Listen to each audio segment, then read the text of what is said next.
Okay, I wanted to show a cool new feature in iOS 11 that I'll be recommending to people to use from time to time. So you have to go into settings to turn it on. It's not turned on by default. You go into Control Center, Customize Controls, and then you're going to add screen recording to your list of controls in Control Center.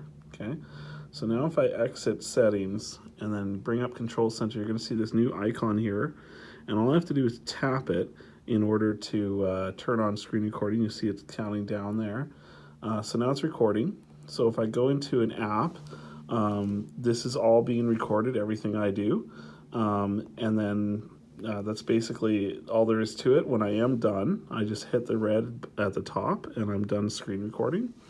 Another cool thing is if I tap and hold here, I can add a microphone, so I can add commentary to my screen recording when I do it. So very useful feature that's for free, and all you have to do is update to iOS 11.